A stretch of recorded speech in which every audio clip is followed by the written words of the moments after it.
जय हिंद स्टूडेंट्स। आज हम लोग चलते हैं सेशन 3 पे, जिस पे हम लोग पढ़ेंगे डिस्क्रिप्टिव फीडबैक, रिटन कमेंट्स और कन्वर्सेशंस। यानी इसमें हम लोग डिस्क्रिप्टिव फीडबैक के बारे में जानेंगे जो डिटेल्ड में हम लोग देते हैं। साथ ही साथ इसमें कुछ रिटन कमेंट्स या कन्वर्सेशंस के बारे में भी हम लोग चर्चा करेंगे, जो कि फीडबैक के रूप में हम लोग उपयोग करने वाले हैं। तो आइए शुरू करते हैं।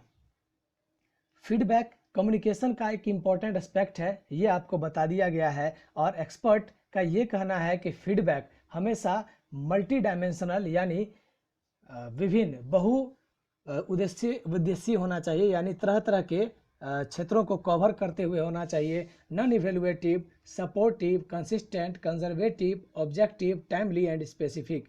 यानी यह सपोर्ट करने वाला होना चाहिए, कंसिस्टेंट यानी रेगुलर वे में होना चाहिए, टाइमली होना चाहिए और यह विशेष होना चाहिए। तो फीडबैक के बारे में आपको ऑलरेडी बहुत सारी बातें पहले ही बता दी गई हैं। हम लोग बस अब डिस्क्रिप्टिव के बारे में और इसके आगे के टाइप्स को जानेंगे, जिसमें सबसे पहले तो हम ये कहेंगे कि यहाँ पे फॉर्मेटिव और समेटिव यहाँ पर भी होगा फीडबैक का टाइप। फॉर्मेटिव और समेटिव कुछ अटपटा सा लग रहा है, जाना पहचाना नाम लग रहा होगा आप लोग को। जी हाँ, ये बिल्कुल जाना पहचाना नाम है और ये नाम मैच कर रहा है आपके एग्ज़ाम से। जैसे आपका एग्ज़ाम होता है उसी तरह एग्ज़ाम जैसे आपका फॉर्मेटिव और समेटिव होता है, यहाँ भी एग्ज़ाम के जैसे ही फीडबैक भी फॉर्मेटिव और समेटिव होता है। ये कुछ अटपटा सा लगा होगा, लेकिन जब हम इस पर बात करेंगे, आपको समझाएंगे तो सब कुछ क्लियर हो जाएगा। अब जैसे आप जो स्टूडेंट्स हैं, आपका भी फीडबैक हम लोग लेते हैं। आपको पता नहीं चलता, लेकिन हम लोग आपका फीडबैक ले लेते हैं। जैसे आपको हमने पढ़ाया, बीच बीच में आपको पढ़ाते समय आप कुछ गलती करते हैं, कुछ छोड़ते हैं, तो मैं आपको बताते रहता हूं कि हाँ ये चीज़ नहीं छोड़ना है, इसको छोड़ोगे तो प्रॉब्लम हो जाएगा। बीच बीच में क्वेश्चन आंसर का सिलसिला चलता है, रिटन टेस्ट भी बीच बीच में चलते रहता है और इससे आपकी कमियां उजागर होती है और आपको बराबर बोलते हैं टीचर्स कि इसको ऐसा नहीं करोगे तो फिर आपको फाइनल में दिक्कत हो जाएगा।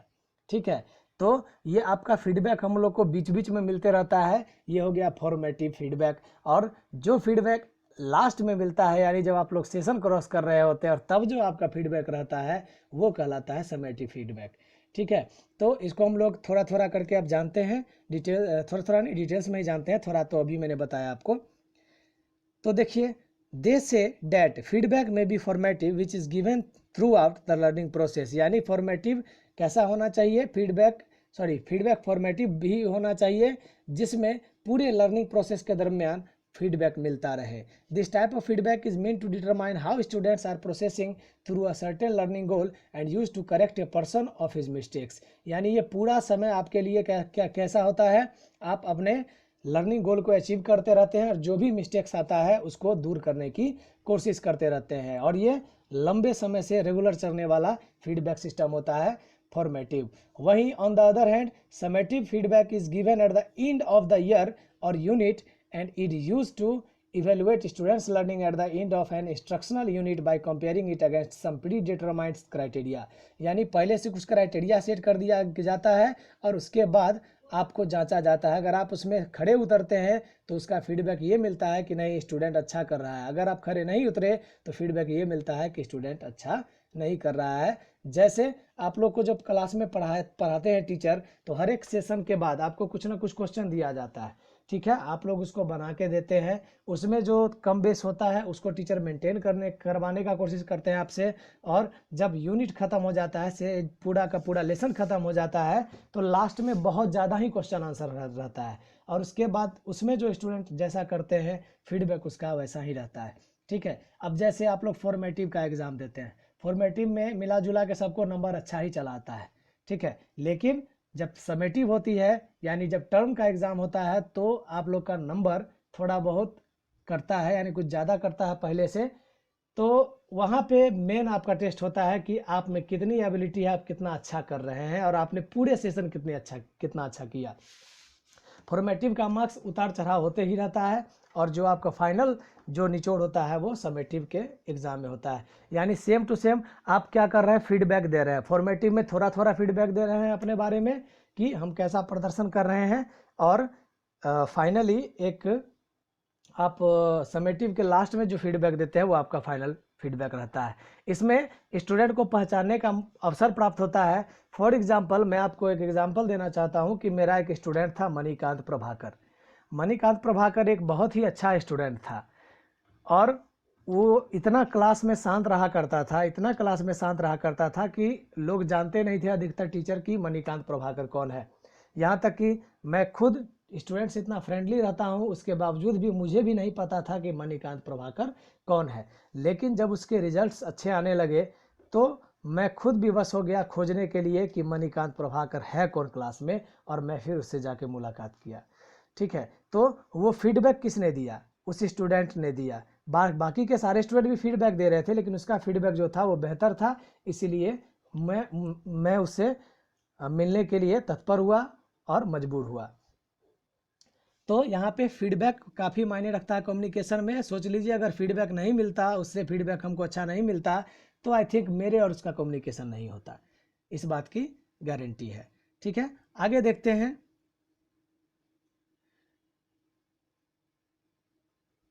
This type of feedback is meant to evaluate a person and accordingly reward him for his good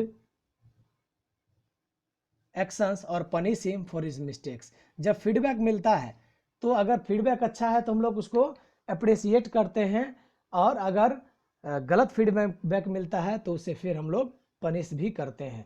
ठीक है, उसके मिस्टेक्स के लिए। जैसे बात करते हैं यहाँ फिलहाल तो भी स्टूडेंट्स है, तो स्टूडेंट्स के का एग्जाम्पल हम देंगे। एग्जाम्पल यहाँ भी स्टूडेंट्स का ही दिया गया है।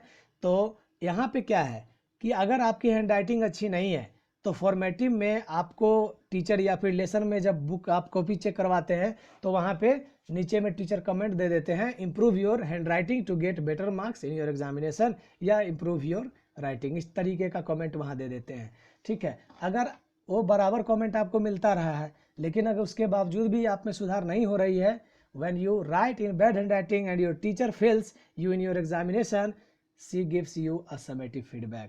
यानी अगर आपने अपना हैंडराइटिंग इम्प्रूव नहीं किया तो टीचर आपको एग्जाम में फेल कर देते हैं, आपको कम नंबर देते हैं, और वहाँ पर एक कमेंट लिखते हैं। फीडबैक क्या लिखते हैं? वो लिखते हैं in the form of less marks which fails in the examination of that particular subject. ठीक है, यानी वो आपको क्या करते हैं, वो लिख देते हैं कि बैड हैंड राइटिंग कारण आपका इतना नंबर काट लिया गया है और आप हो सकता है इस सब्जेक्ट में आप फेल कर गए या कम नंबर आया।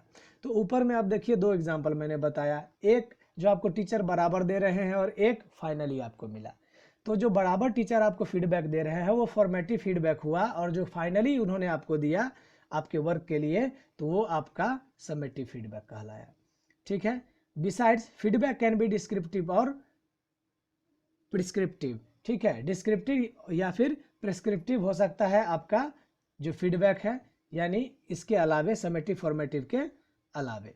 ठीक है, इन नेचर डिस्क्रिप्टिव फीडबैक, आप देखिए सब क्या है इसको समझिए। डिस्क्रिप्टिव फीडबैक मेरली आइडेंटिफाइज और डिस्क्राइब्स वंस एक्शन गुड और नॉट सो गुड। ठीक है, यानी डिस्क्रिप्टिव फीडबैक आपको ये आइडेंटिफाई करता है फीडबैक देकर कि आप अच्छा कर रहे हैं या अच्छा नहीं कर रहे हैं। जैसे your teacher may say that your communicating style is good, और your verbal communication and non verbal communication are incongruent और नॉट टू सो गुड। यानी आपको दो ही मिलता है ना, आपको दो फीडबैक मिल रहा है क्या? तो एक मिल रहा है कि हाँ आप एकदम अच्छा कर रहे हैं, और दूसरा कि आप अच्छा नहीं कर रहे हैं। On the other hand prescriptive feedback provides you advice on how you should communicate. For instance, after a speech which you believe was ineffective, you ask your teacher, "Ma'am, how was my speech?" Ma'am मेरा speech कैसा है? Your teacher responds saying, "You spoke very fast and your pronunciation was not clear." आप बहुत ही तेज बोलते हैं और आपका pronunciation clear नहीं होता है। कभी कभी जो कुछ टीचर हैं वो इतना ना तेज बोल देते हैं, इतना तेज बोल देते हैं कि स्टूडेंट को समझ में ही नहीं आता है। You should slow down your speaking speed and also practice your pronunciation. और कभी कभी स्टूडेंट में भी कुछ ऐसा कमेंट्री करना शुरू करता है कि समझ ही में नहीं आता है।